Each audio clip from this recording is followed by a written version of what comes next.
be shopping and having fun. If you got to give your social, get to everyone. What a happy day. Oh, yeah, mega. The one-stop shopping, nigga. You could be shopping and having fun. Get to everyone. What a happy day. Oh, what a happy place. You just stick some more any item and you automatically qualify for discounts. Check us out at the Mega Store in Pampole where there's lots of parking on Monday to Friday from 9 a.m. to 7 p.m. On Saturdays from 8 a.m. to 6 p.m. and on Sundays from 10 a.m. to 2 p.m. JP Mega, the best family shopping experience. Who say health cannot have vibes? Well, Jolly's Pharmacy is proving you otherwise. With Health Vibes, every Wednesday morning on Q95 from 10 a.m. to 11:30. Health Vibes, education, information, and a bit of humor. And not forgetting lots of vibes. Hosted by Carlton Lando with co-hosts Jacinta Fagan Depot and Trudy Kristen. Jolly's Pharmacy is bringing health and vibes together every Wednesday, so be sure to tune in. Health Vibes every Wednesday on Q95 from 10 a.m. to 11:30. Jolly's Pharmacy, leading the way in healthcare. A pleasant good morning to you. Good morning. It is Wednesday, the 25th of June, and June is saying goodbye to us. And we know that July is just around the corner. It's a beautiful day on the outside. It's quite sunny, and over the past couple of days, we've had a little wet weather, and so many of us are appreciative of the sunny weather this morning.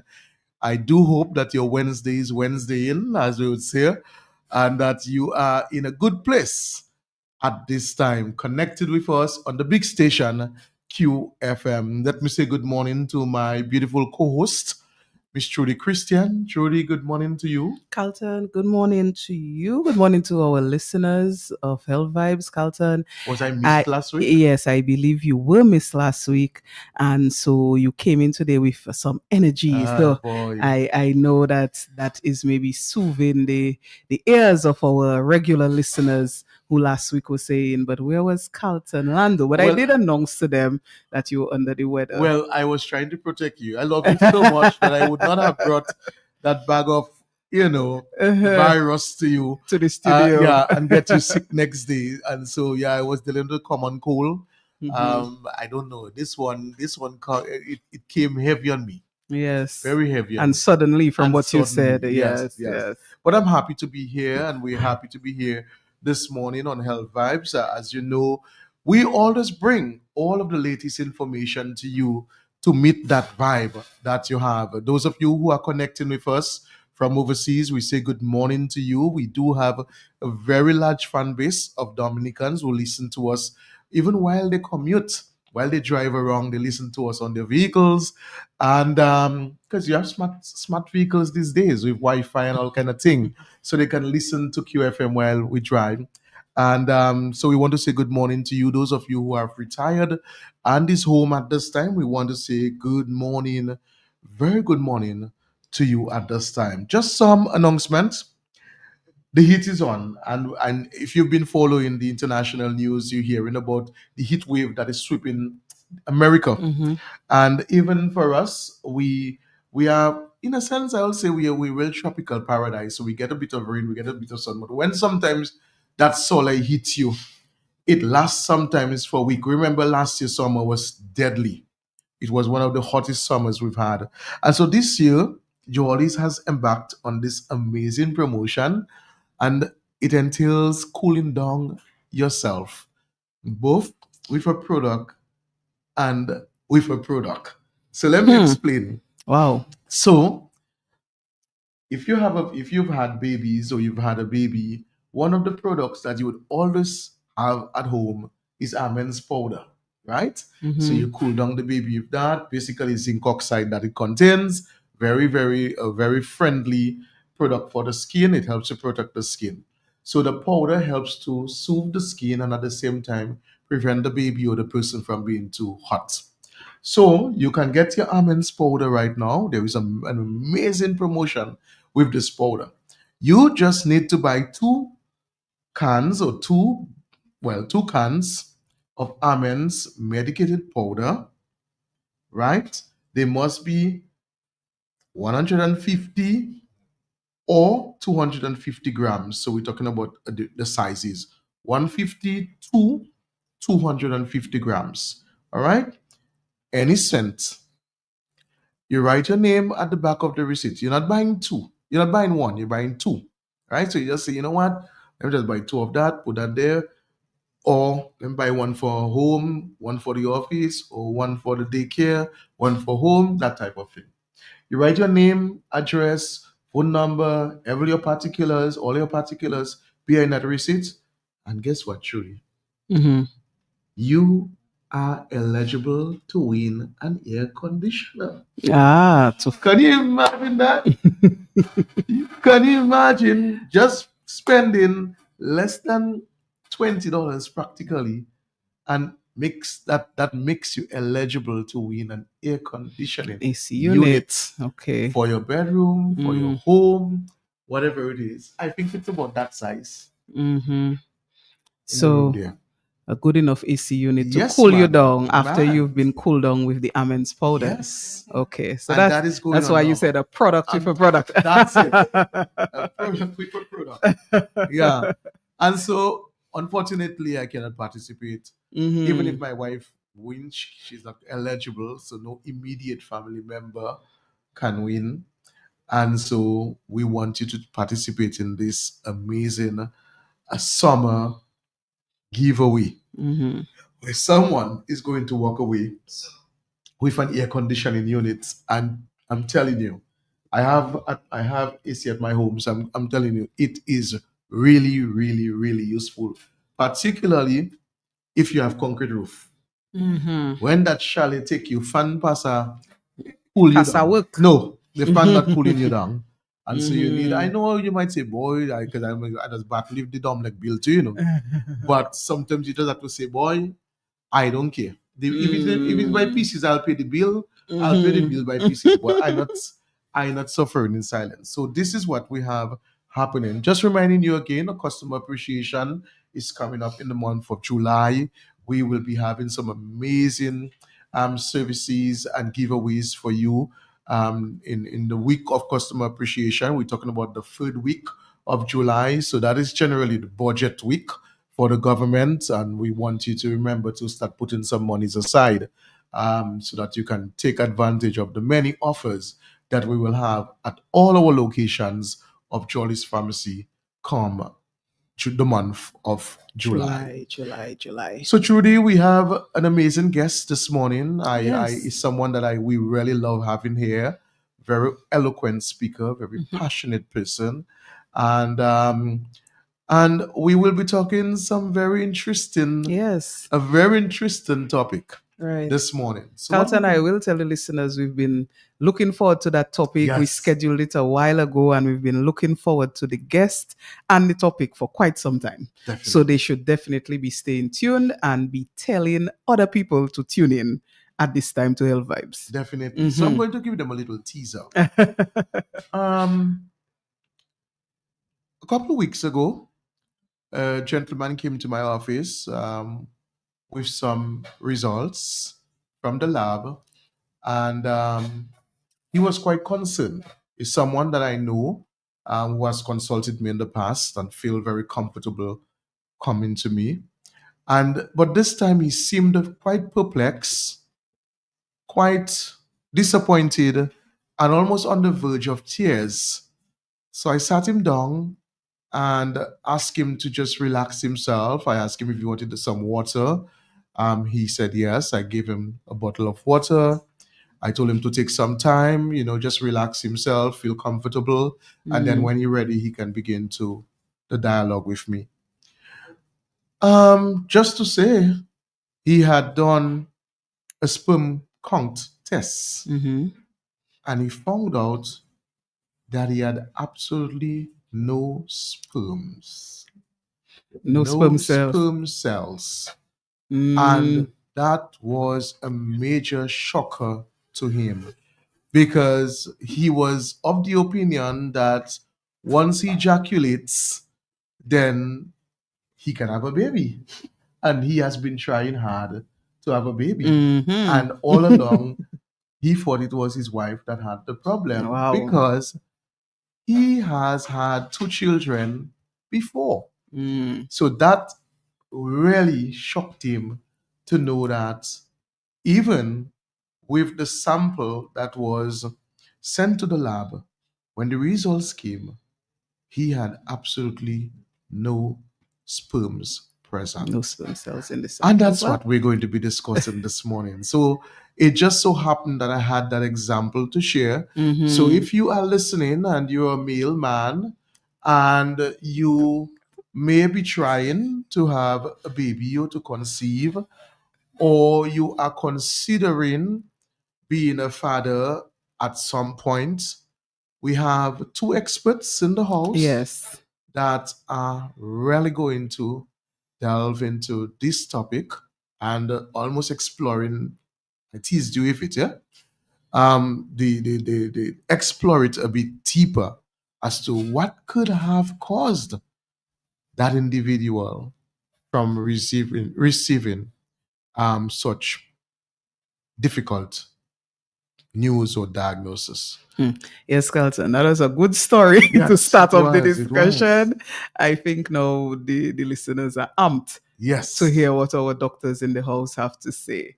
definitely. Mhm. So Trudy, let's introduce them because our Yes, time is running yes. already. Mhm. Yes, so we have 2 doctors in the house here on Health Vibes this morning, Dr. Natasha Maxim, endocrinologist, and Dr. Ken Jacob, urologist.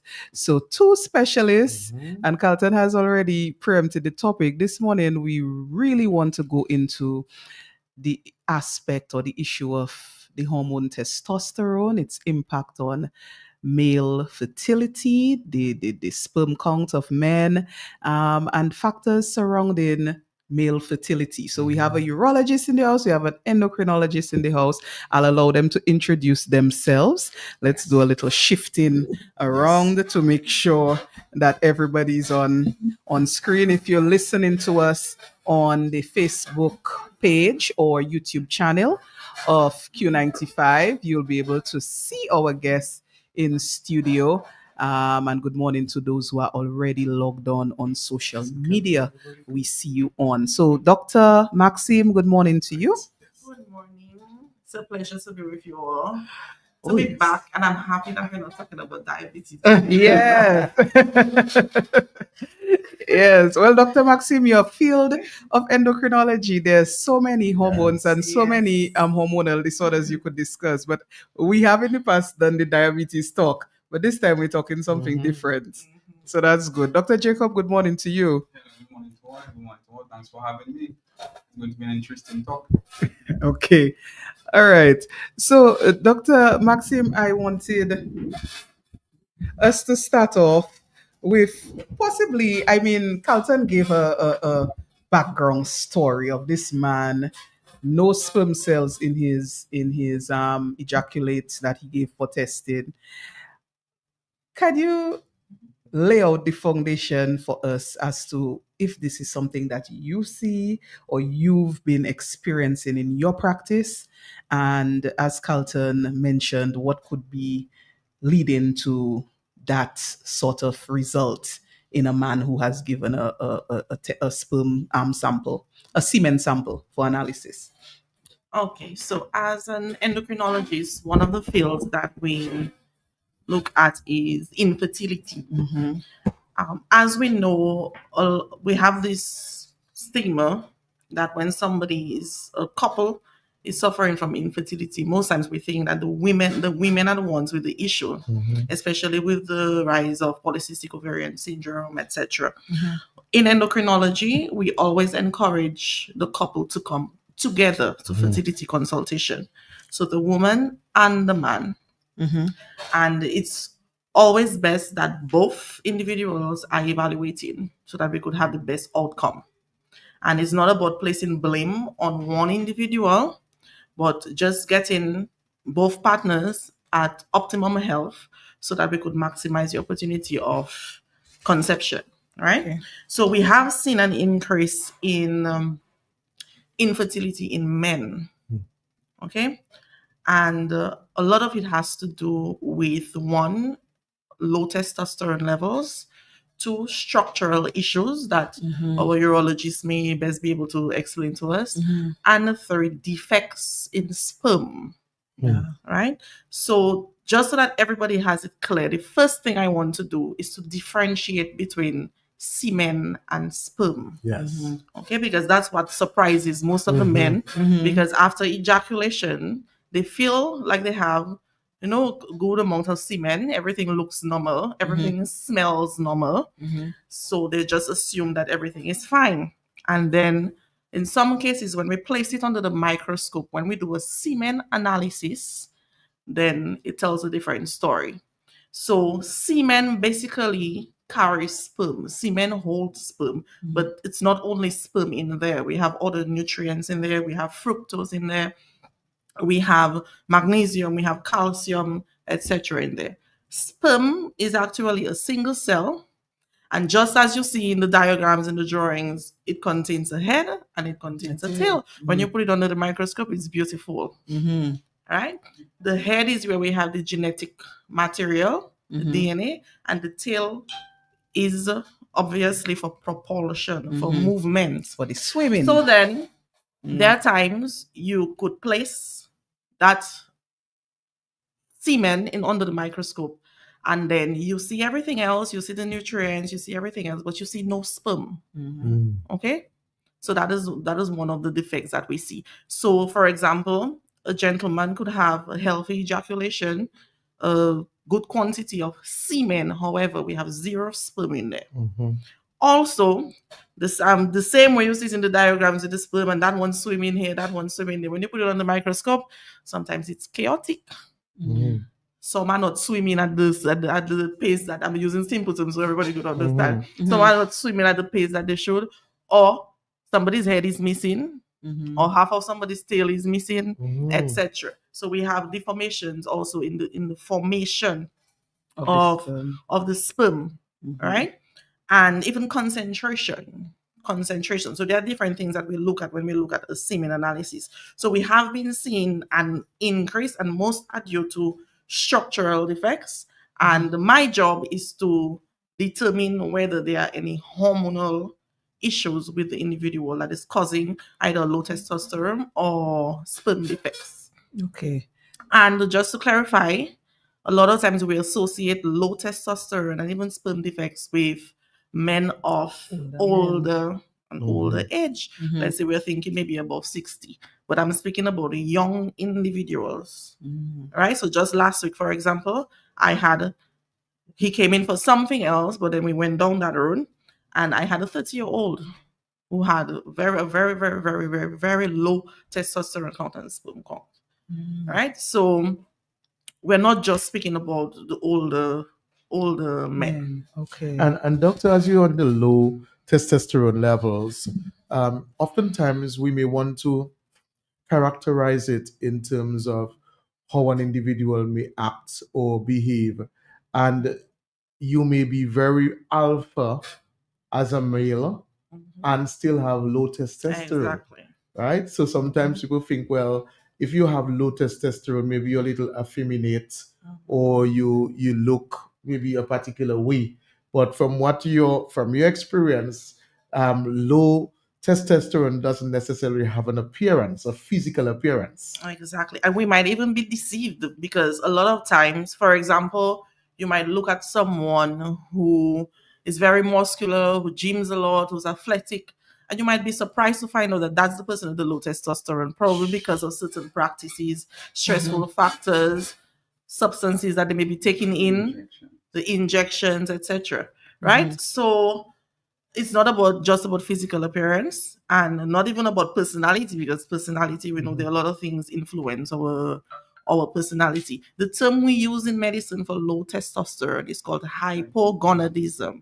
Right? When you think of gonads, you think of the sex organs, right? And when you think of hypo, you think of low. So we can have hypogonadism in women and hypogonadism in men, and there are multiple factors that play a role there, but the main ones and the ones we want to highlight today are the structural ones and the hormonal Hormonal ones. ones.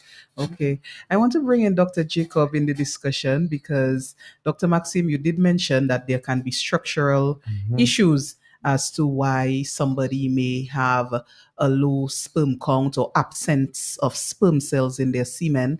And so I want to bring in the urologist in that aspect of the conversation. Dr. Jacob, what can you tell us about the anatomy? What could be wrong structurally for that to occur?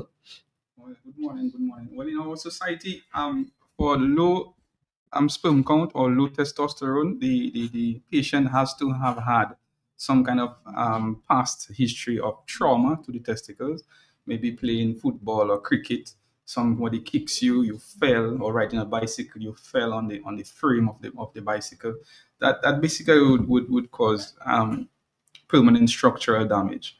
Or you could have a past surgery where you were doing a hydrocele or something to do with the scrotum or the testicle, where the surgeon accidentally nicked some structure down there, and that could cause low sperm count. Okay.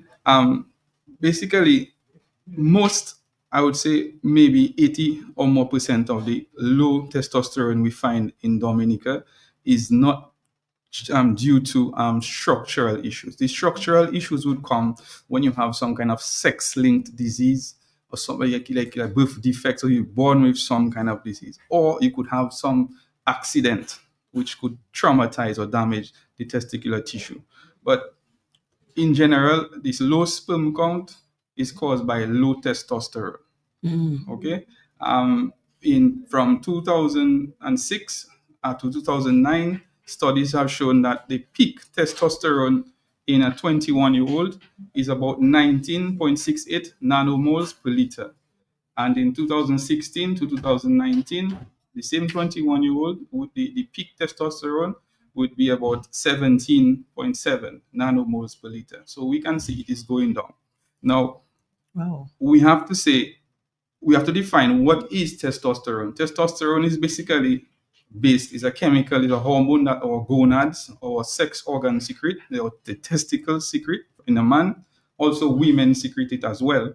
But the testicles and the adrenal gland secrete it, and it basically gives rise to the sex sexual characteristics in the man. Okay, you have the beard, you have muscles, you have the deep voice, and all of that. That makes him a man. And also, testosterone promotes spermatogenesis, which gives rise to sperm production in the testicles. Okay, now go into what causes the low testosterone, and then the low testosterone causes low sperm count. In our society, we have moved from being an active society to being a sedimentary society. So we have more computer games, we have more internet, we have more on our cell phones, we work in an office, so we sit a lot, we're not exercising. So we have a lot of obesity, a lot of adipose tissue accumulating. Now, first of all, adipose tissue will tend to turn the testosterone into estrogen. So you don't want that. You don't want the male hormone being turned into the female hormone. All right. So that's the first cause: obesity and sedentarism. The second cause would be we eating in our plastic bowls, plastic cups, plastic water bottles, drinking our water. All these plastic things, utensils, release phthalates and different chemicals Endocrine disruptors. into the food. They leach into the food, and they call their endocrine disruptors. And basically, what they do is they mimic the structure of the cholesterols, which are the building blocks of your hormones.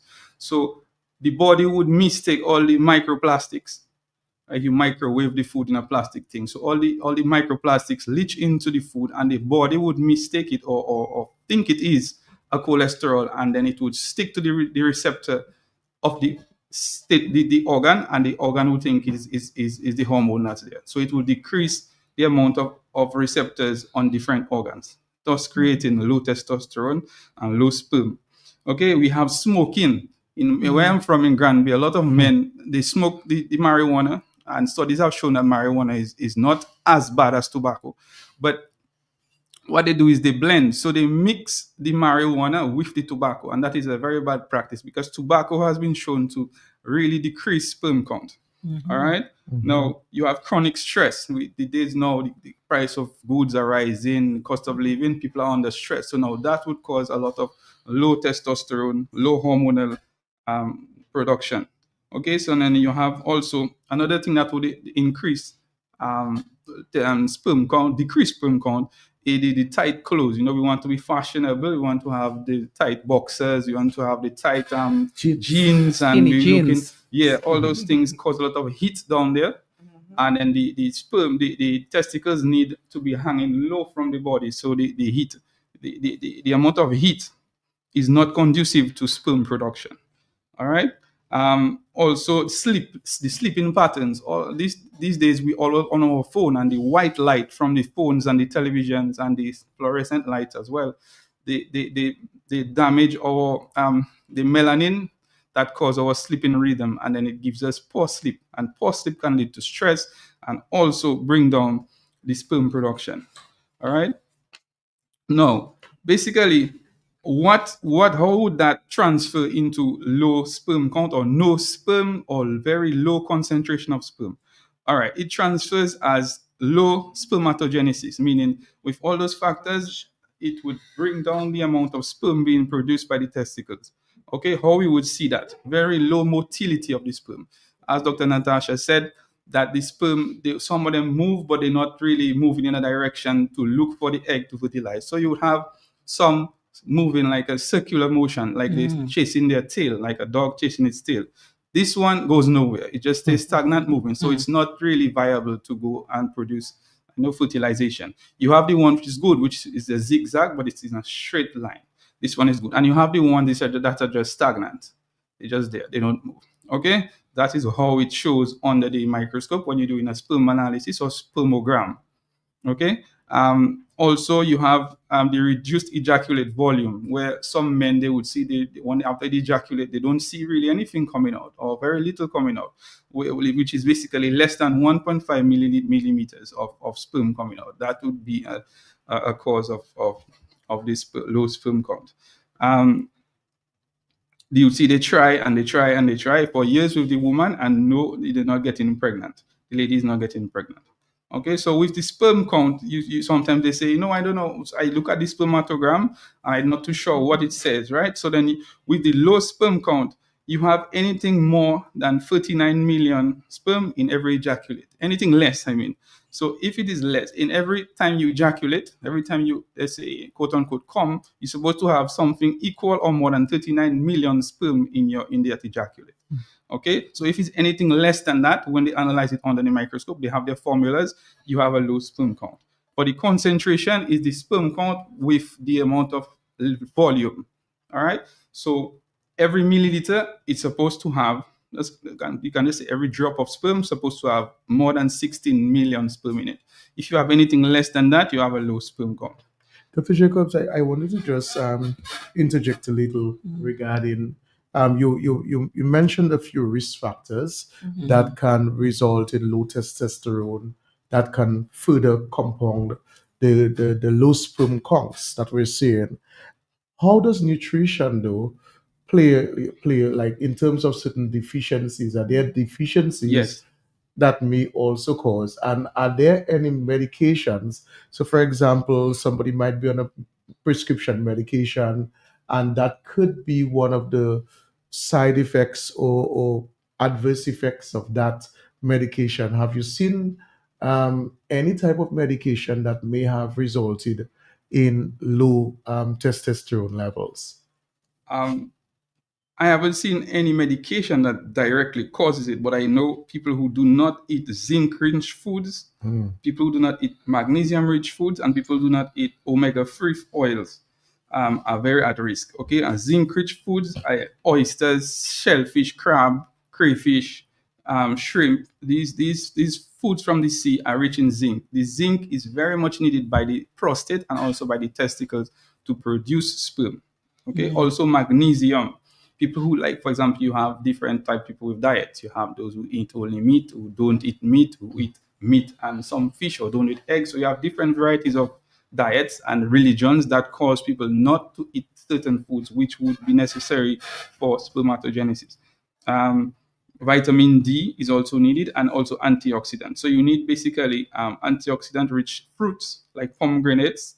Dark chocolate is one as well, garlic as well, and onions as well. Vitamin D is also needed, like milk, egg yolks, and also very important, sun exposure. So people who always stay inside on the internet or on watching TV, they need sun exposure. So you need to play sports, you need to be active in the open. Okay. In terms of the medications, we have actually 4 main groups where we see how they affect firstly, mainly they may cause low testosterone, and they may also, through that same mechanism, cause a low sperm count or defects in sperm. So we have the opioids, that's one of them. The glucocorticoids, so for example, prolonged steroidal treatments, right? And the antidepressants, and also some of the medications that we use to treat different prostate gland issues. They may affect testosterone levels. In some of the risk factors, doctor spoke about also the high temperature, right? So he used, for example, a good example that I see very often are the men who have jobs who drive a lot. So, for example, the truck drivers, the taxi drivers, the bus drivers, because the testicle is placed outside the human body for a reason. It has to be a little lower than our core body temperature in there, so that spermatogenesis can occur, in a good environment. And a lot of times with sitting for such a long time, and also the heat that is there, then we have a reduction in spermatogenesis. And we also see it in the farmers with the use of the pesticides. Okay. And that is why, protection via inhalation and also touching, using of gloves and all of that, washing up properly after using those chemicals, if they can be avoided, is very, very important. For me, in consultation, my primary cause of hypogonadism is obesity. So being overweight. And as doctor perfectly explained, we have the adipose tissue, which is the fat tissue. What happens is it increases an enzyme that converts testosterone to estradiol.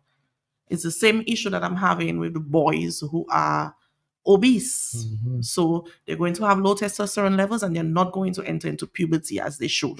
So in the men, that leads to hypogonadism. And as you can imagine, with obesity comes hypertension and diabetes, and these are also causes of The early onset. right. These are right, including erectile dysfunction. Okay. Now, if we have erectile dysfunction, we know from there everything goes downhill. So it's all linked. And even as we speak frequently about NCDs, you get to see even on this topic that we're not particularly talking about an NCD, but it links back to our healthy lifestyle, healthy practices, being at an adequate weight, etc. There are other endocrine disorders which could also contribute to male infertility and also affect spermatogenesis. So, for example, high prolactin levels play a very important role, thyroid disorders, and also if we have any signs and evidence of hypercortisolism, we also have to consider its impact on testosterone at high cortisol levels, the stress hormone, right, also plays an important role in spermatogenesis. And a lot of times when we think of certain illnesses, we always think that it begins from, for example, we think of hypogonadism or low testosterone, and first we think of is the testicles, but it doesn't start there. It starts in the pituitary gland, which is in the brain, in the base of the brain, because in the hypothalamus, which is a little above the pituitary gland, we have the gonadotropin releasing hormone. That hormone now goes down to the pituitary gland. And there we have FSH, which is the follicle stimulating hormone, and LH, which is the luteinizing hormone. And these two hormones are the one which control testosterone and estrogen.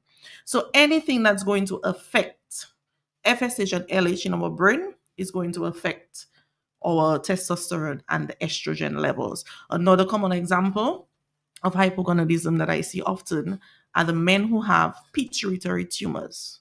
So that's actually one of the things that we have to rule out. Let's say doctor is evaluating a patient and he notices that client has testosterone issues, no structural issues.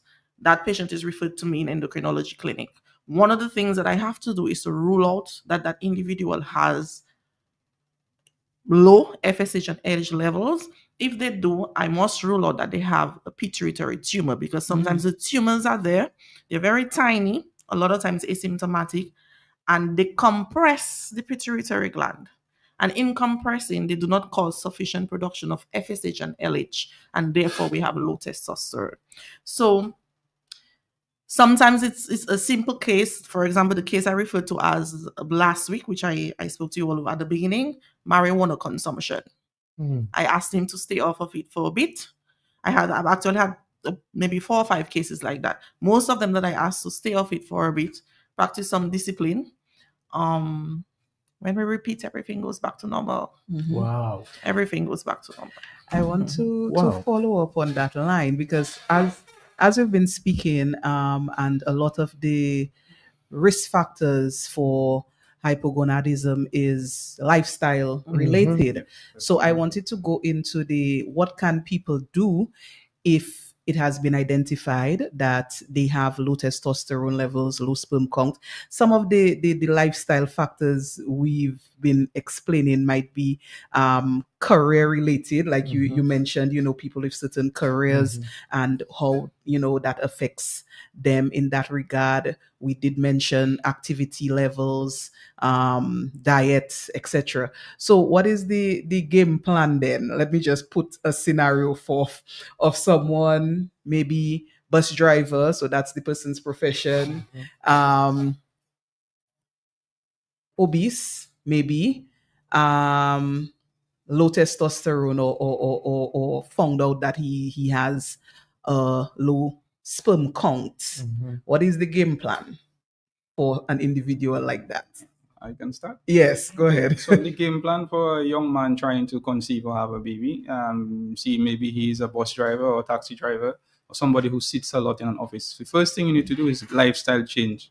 Okay, now within your office, what you can do practically is get a cushion to put a space between your body and the chair. So you cut a hole in the cushion, and then you put it like the prostate seat on the bicycles. Like the bicycles have this bicycle seat, but it has a space, a hole. So to protect the prostate and the testicle. But this one is to protect this testicle and the whole perineum. So you get a cushion which fits the size of the seat, and you cut a hole in it. So then when you sit, the heat would not be produced there. So you have a space between there. So it would kind of alleviate the testicular cooling. All right. Now you have to increase your activity, right? You have to get more sunlight. So you join a gym, or you go to the court and take a sweat every once in a while. Now, the textbooks say you need about 10,000 steps per day. Sometimes that's a little harsh. So I would say 5,000 steps per day, or 10,000 steps every 2 days. So to lose weight or to get the love handles off, you need at least 10,000 steps per day. All right? That's scientifically proven. So you try to do that by walking, joining a gym, hit the treadmill. That's it. Now, secondly, your diet. You need zinc-rich foods, you need magnesium-rich foods, you need vitamin D, you need omega fish oils. You can get all of that by Jollies. You see, in promotion. So, yeah. Then I would suggest maybe doing an ultrasound of the testicles. Just to have a baseline, so and also your testosterone levels, just to have a baseline to know where you're starting off from. So that's the first line I would start with. Okay. I have another question, not related to that one, but earlier it was mentioned that the secondary sexual characteristics are developed because of testosterone. So the deepening of the voice, the beard growth, and so on. If I'm a man and I am struggling to grow a beard, maybe my voice is not so deep, but it's, should I be worrying because of my lack of beard that my testosterone levels are low? Not necessarily. Because not only That's why I always tell people stop blaming hormones for everything.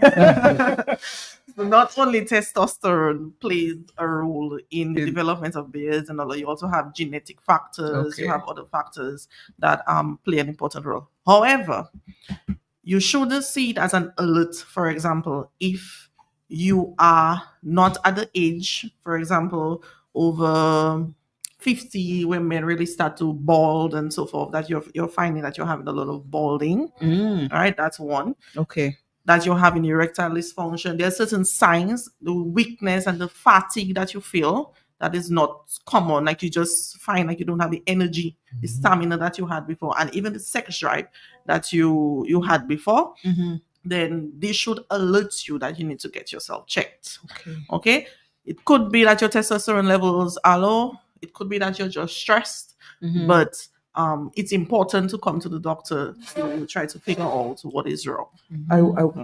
Good point. I wanted to ask you, Doctor Maxim. There are many young boys, primary school boys right now who are obese, and I have had cases where mothers have come to me and they say, "My little boy, I find his penis is very, very, very small. His testicles are extremely small." Um, and I heard you mention something earlier on about that. How common is that? And is there a size that you will be looking for in terms of the penis and the testicles at certain age range? Because a mother might be listening to us, may have a son at home now, and still will do things for him and will see him naked, but not be cognizant of these particular changes and what to expect. Okay, so doctor next to me here, every time I see a paper coming from him, a referral, I say, another micro penis. Oh, wow. That's the most cases that we get from urology to endocrinology are because of hypogonadism or in the children, micropenis or undescended testes. So that's when the testes do not descend into the testicular sac, right? So it's very common. It's very common, especially now that we are doing more screening for insulin resistance and diabetes and so forth in the children. Then we see those complications very often. The penile size, yes, there are parameters that we look at. For example, in endocrinology, we have a scale that we use, which is the Tanner scale.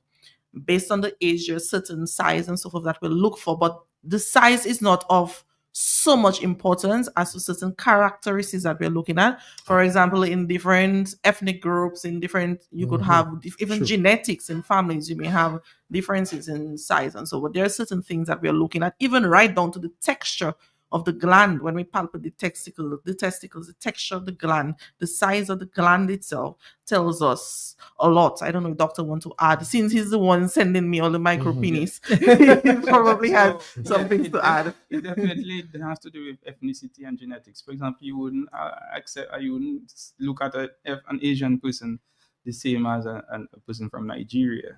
So it's not the same testicle size nor the penis size according to age, because genetics has a lot to play with. But with a micro penis, what you look for is you just observe. So basically, what I would do is I would look at the person's age or the child's age, and I would say, okay, it doesn't coincide with his age. The size of the penis doesn't coincide. For example, what I would look for is if it looks like, okay, that's a baby's penis and he's a 3-year-old, so he kind of something is not right. So you would ask the mother to observe him for the next 6 months, and then you maybe send him and do some hormonal tests. So it's not always straightforward that it's very small and we need to go. No, you have to observe it, and if it doesn't grow according to his age, then you can look further into it. But sometimes they start off small and then they just get big. So sometimes they start off big and they stay the same way. So it's not like a one rule. It looks small unless something is wrong. You have to observe it for some time. And it's also important to remind the mothers and the fathers in the care of the children, when they're bathing the children, that you have to look at those things to ensure that you see growth. You have to ensure. So, for example, we have children come into consultation who are 5, 6, and one of their testes are missing. So they have an empty testicular sac. right? And if that child probably at a younger age was more thoroughly examined, for example, during birth and so forth, we could have caught it earlier and have been able to intervene a little earlier. So evaluation of the child is also very important. In our society, children enter puberty from age 8. Okay, so from age 8, you may begin to see different pubertal changes.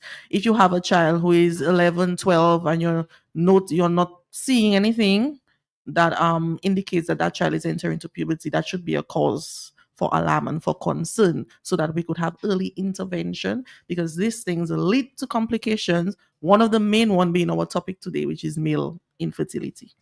Okay. I just wanted to add, for the undescended testes, mothers generally are very alarmed when they do not feel the testes in the scrotum sac of the child. I just want to tell them there's no need for such an alarm, because most times they come and they want to get an operation, they want to get a surgery to bring down the testicles. But I have to tell you that you can do that surgery up till puberty. So the older books will say,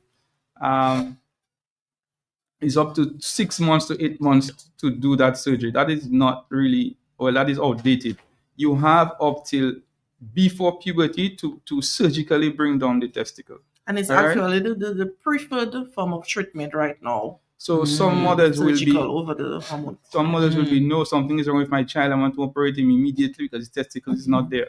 You have to do it, because if you wait 15 years, you might not have any children.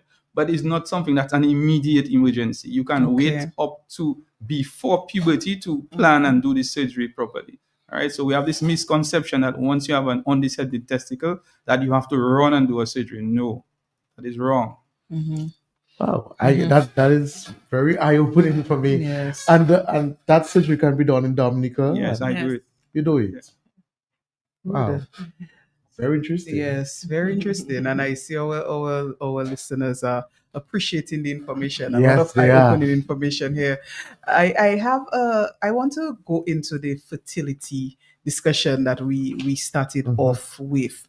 In terms of, and Carlton, I think you set that scenario with your opening story. If there's a man who has had children prior and has been trying now to have children and is unsuccessful, what is the time factor? How long should a man wait before he says, let me check myself to see what is going on? What is it? So when we talk fertility, what's our time range? 1 year of trying. 1 year of trying. The same partner. With the Without same partner. contraception. Without contraceptive methods. Okay. No So- condom, no tablet, no injection, just straight Yes. everything for 1 year. So 1 year That's you've when been we say we diagnose. okay. So 1 year of trying, same partner, no contraceptives being used, and you've been unsuccessful. So even if you've had children prior, if you've been trying for 1 year, that's And also, that's where I encourage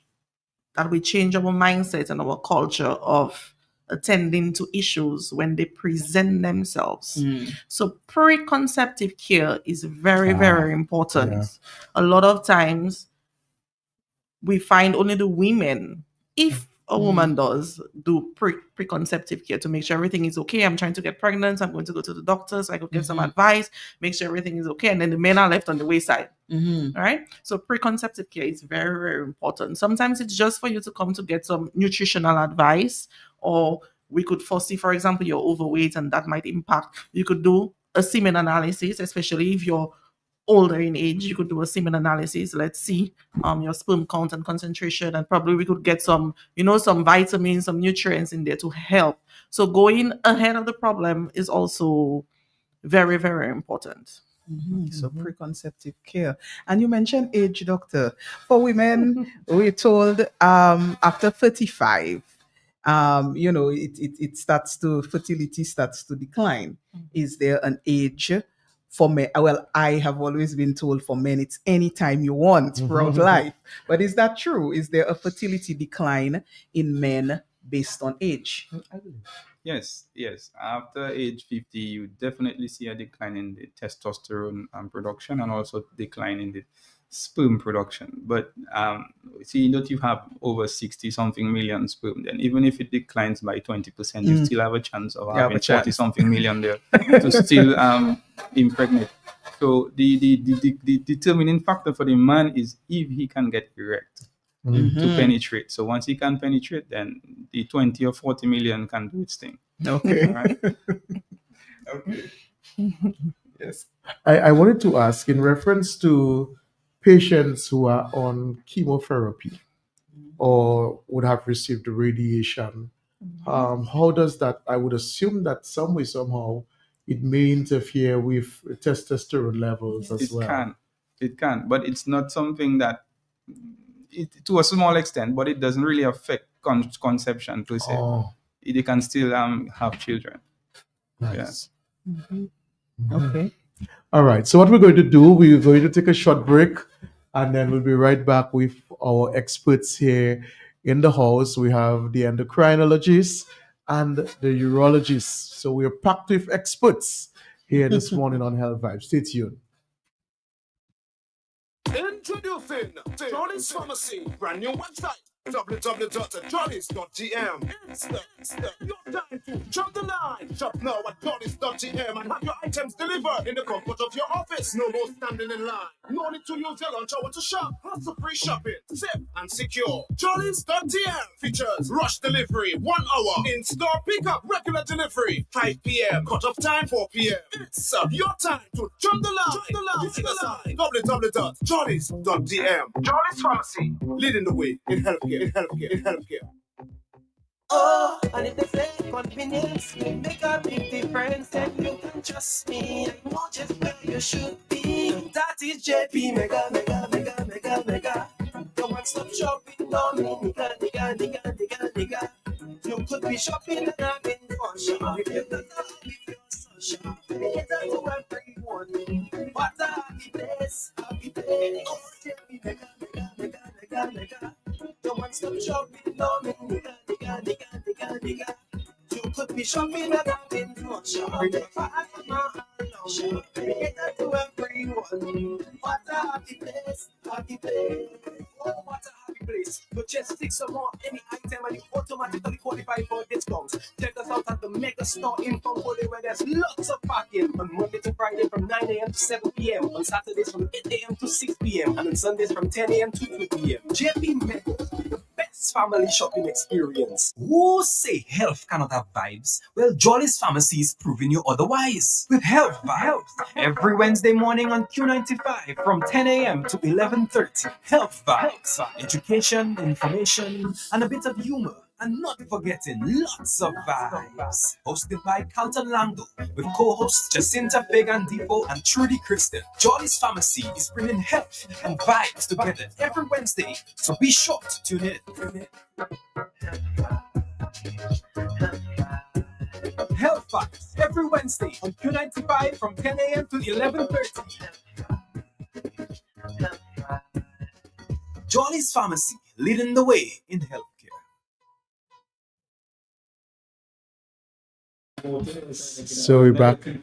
So we're back with you on Health Vibes. As we said this morning, we have been focusing on low levels of testosterone in men, infertility, focus more or less on men's health from that perspective. And we've had so much information that has been disseminated already from the beginning of the show.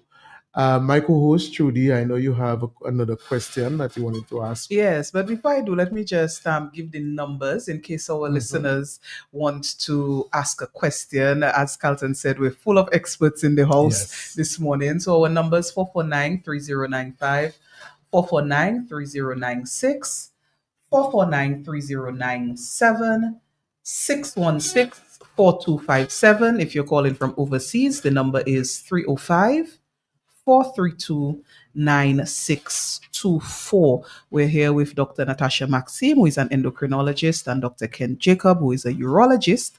And so if any of the information has sparked questions in you, now is your chance. I see a caller is already on the line. So let's take this call. A pleasant good morning to you, caller. Good morning, caller. Hey, good morning, Carlton. Good morning, Trudy. Good morning to And you. good morning to the two experts in the house. Yes. I just want to give thanks for that program because, trust me, a wealth of information there is too knowledgeable people, and I really like the aspect of integration, especially the endocrinology when you're dealing with the whole hormonal system and all that. And this is my kind of vibe, and trust me, I just want to give thanks to Jolly for bringing that crew on board today with that level of information. Trust me, great program. Have a good one. Bye-bye. Thank you so Thank much. you. Thank you, caller. Much appreciated. Yes, thank you. So the question I had, let me take this one first. I have seen a lot of advertisements for supplements to boost testosterone levels.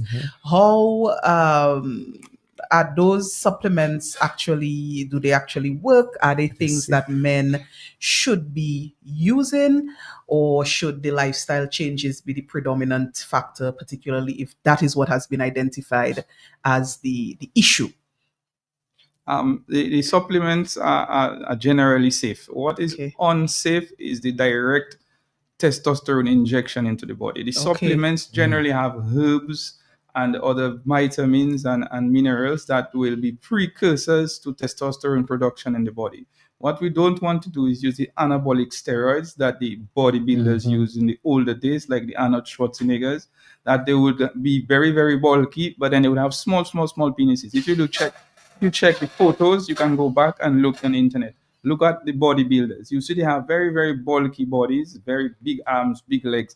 And look at the package in the middle. It's very tiny. So that is what the testosterone causes. So you inject the anabolic steroids and it just cuts the package. So you don't want that. You can don't take want these that. supplements, yes. But the direct testosterone injections, no, very dangerous. And in men over 50, even more dangerous because it can cause prostate cancer. So just to give an example, probably around February, I had someone, a 40-year-old, who moved back to Dominica from overseas, and he came to me with wanting a prescription for testosterone shots. So I said, okay, probably he has some underlying condition. Let's discuss. Let's see. And then he literally brought me the vials of testosterone that he himself would inject. He had been on them for 2 years and was prescribed those shots from a doctor that he was seeing overseas. So I'm asking, why are you on the shots? And he was experiencing erectile dysfunction, etc., an athlete. So we had all the factors in there. And I'm asking, how are you feeling now? Nothing much has changed. Just a little more boost in energy. Still with the erectile dysfunction. Still with fatigue. And I'm saying, so why are you giving yourself shots or something and you're not seeing any progress? And then I had to explain to him what I'm going to explain now, that hormones are very, very sensitive. And that's why I took time to explain what FSH and LH is. So anytime you put a hormone into your system, it's going to cause either positive or negative feedback, right? So when we inject ourselves with testosterone, remember, testosterone is controlled by FSH and LH. So what FSH and LH are going to say, okay, well, he giving himself testosterone, or he has testosterone, we're going to chill. Right? So FSH and LH decreases. And with the decrease of FSH and LH, because LH is the one more responsible for production of testosterone, whereas FSH is more responsible for spermatogenesis, the formation of sperm. So if FSH and LH now playing lazy and they asleep because you're doing the work for me, so I'm going to rest, then that's where we have more issues coming into play, and then the low sperm count and everything. So there are certain times in hypogonadism, for example, where we do testosterone therapy. Usually it's for a very short period of time and with proper reevaluation, but it's not always the quick fix. So it can actually cause the opposite of what you want to try to achieve. And that can be very challenging to explain to a patient who walks in. And they really want it. Right, and they really want it because their mentality is that that's what I need. They look at the bodybuilders and they don't want the body, but then the effect of it is. Mhm. I wanted to ask about another, well, a structural issue that might cause the low sperm count, or something that might cause low sperm count. Low sperm count. I'm getting tongue tied this morning. What about I've heard about mumps in childhood causing an issue for sperm. What is the correlation there Yeah. if somebody has had mumps? Oh, that's an old school question. You gave me. Yes. You under the table. Sending you you sending you me, back in time. Yeah. Okay. So back to the college days, university days. Yes. So some viruses do affect the testicles. Mumps is one of them. So if you're not immunized over a long-term period, it can cause small testicles and underdeveloped testicles. So you have to always check the immunization of the child or the adult when they come with low testosterone or even no sperm at all. You have to ask them if you were immunized and go through what immunization they have, because some viruses, measles, mumps, rubella, some of them, I think the mumps is one, but there are others that could directly affect the testicle and the parenchyma of the testicle to decrease sperm production. So yes. Interestingly, it's an old school question, but with the resistance to immunization, it's something that has been coming up. Like, as you know, these are some things people maybe don't know are consequences of Not them immunizing be their children. right. So it's something that has been discussed recently. So it came back up. What about if a man has had a vasectomy? And is it something that can be reversed for him to then have children later on?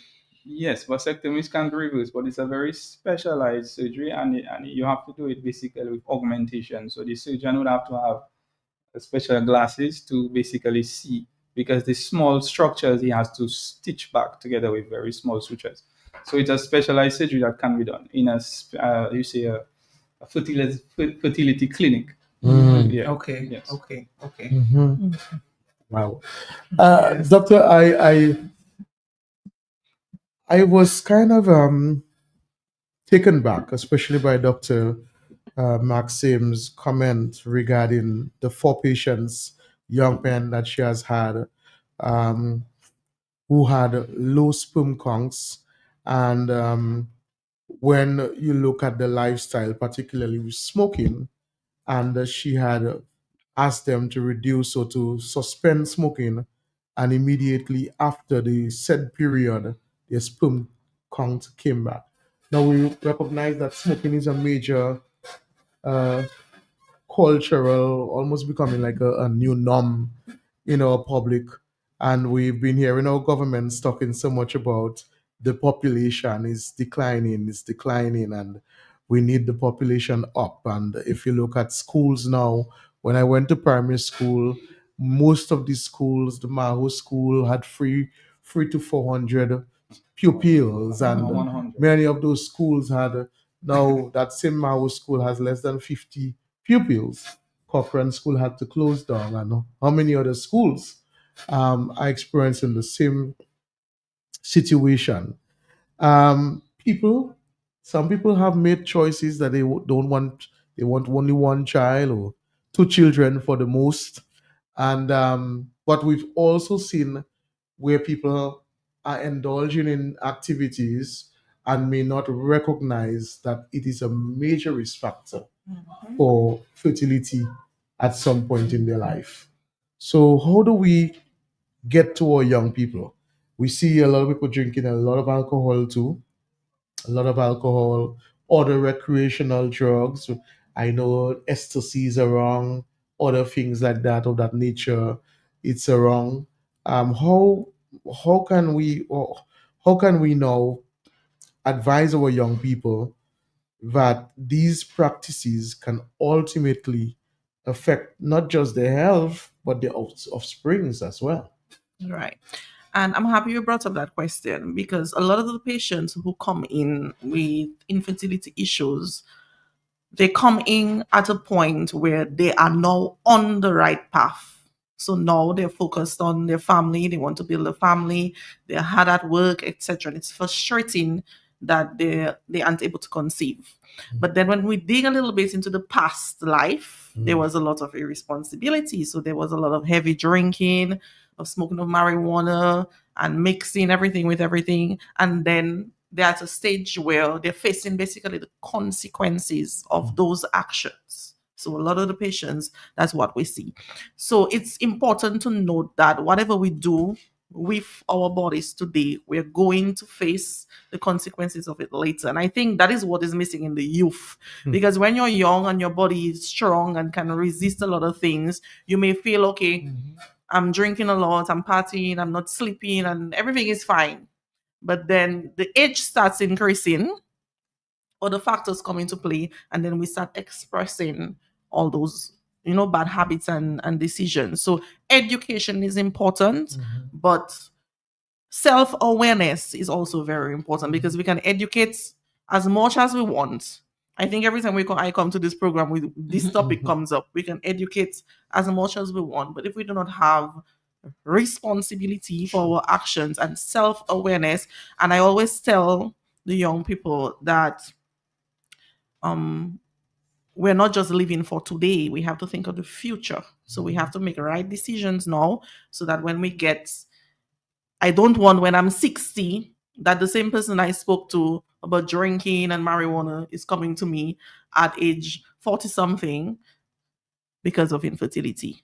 And then we have to go back down that road and think of all those things. So it's very important to, in those substances, we have endocrine disruptors, and they too play an important role on suppression of the pituitary gland of FSH and LH. Okay, and this translates also into low testosterone levels and into defects of sperm. So it's very, very important that we acknowledge that there are certain practices, especially when it comes to smoking and the abuse of alcohol, that can lead to not only NCDs, etc., but even these issues that are prevalent today.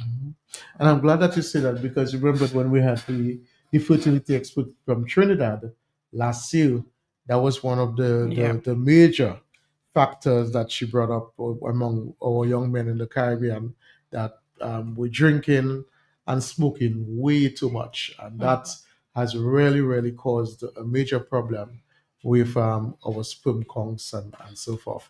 So I do hope that our young people would have heard and would make the necessary changes as it relates to ensuring that you remain as viable as possible in order for you to be able to conceive. Yes? I wanted to ask, as a, I guess, sort of wrap-up question, about speaking to the men about seeking that health care or health intervention. What should be the regular schedule? Because, Doctor, you spoke earlier about preconceptive care. As a man, what should be my regular health seeking should be, or how can you encourage our men for a regular, what should be their regular health checkup cycle in regards to what we're discussing, their reproductive health? What should they be doing in terms of seeking health care? Okay, so your general health care also plays a very important role in reproductive health, right? So we have to ensure that everything is in proper working order. A lot of times men show up to consultation only when one thing is not in proper working order. But we need the heart functioning properly, we need the body weight in order, we need everything in order. So your yearly evaluations are very, very important.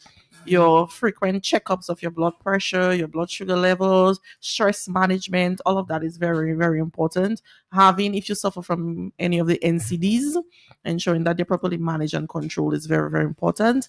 And from the time that, my advice is from the time that you have a partner and you're trying to have a child, that you come in, you could start with your general practitioner for preconceptive care, and then you follow up based on the findings. Okay, all right. I can add something. Yes. Don't forget to do the spermogram. So you do the spermogram just to have a baseline as to if you have enough sperm to impregnate. So you do that through You can do it Through the through lab.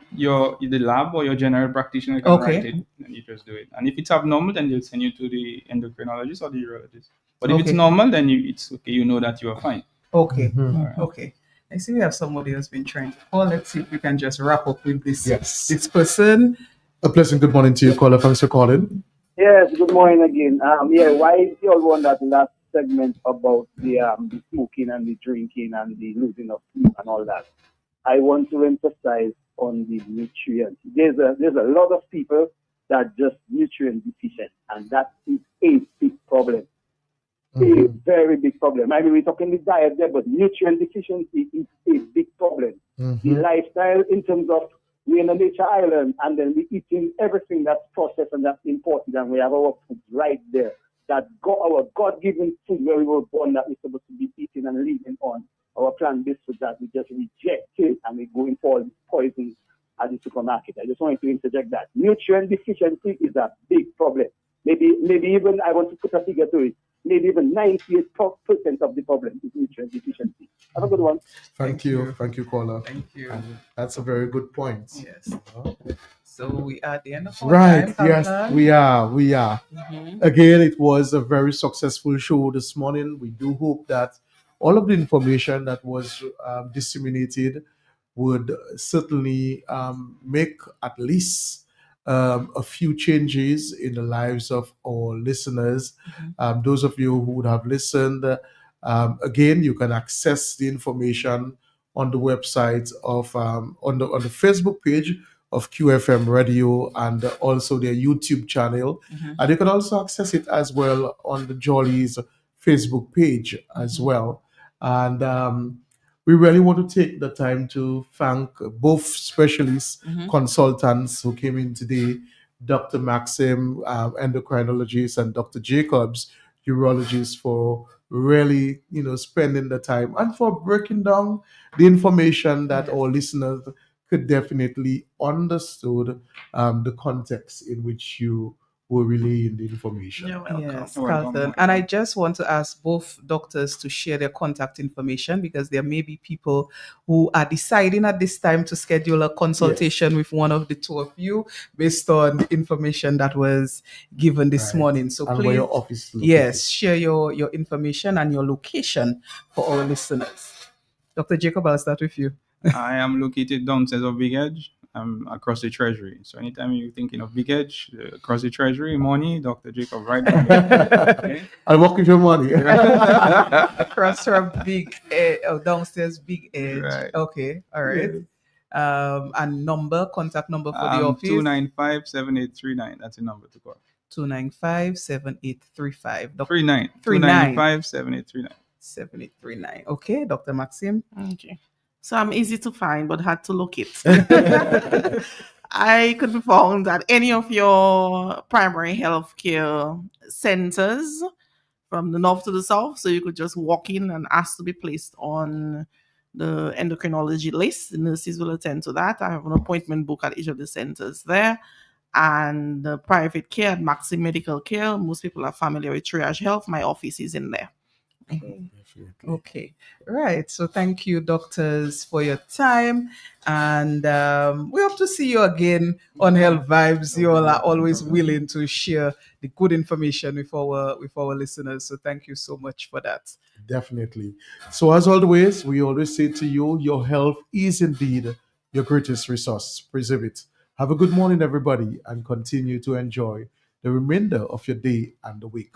Bye-bye. Bye-bye. Who say health cannot have vibes? Well, Jolly's Pharmacy is proving you otherwise. With Health Vibes, every Wednesday morning on Q95 from 10 a.m. to 11:30. Health Vibes, education, information, and a bit of humor. And not forgetting lots of vibes. Hosted by Carlton Lando with co-hosts Jacinta Fagan Depot and Trudy Kristen. Jolly's Pharmacy is bringing health and vibes together every Wednesday. So be sure to tune in. Health Facts every Wednesday on Q95 from 10 a.m. to 11:30. Jolly's Pharmacy, leading the way in healthcare. Easy Rock 95.1. More rock, less talk while you work. The latest soft rock, hit after hit. Tune into Easy Rock 95.1, the best mid-morning show in the right here on Q95. The big station. Q95.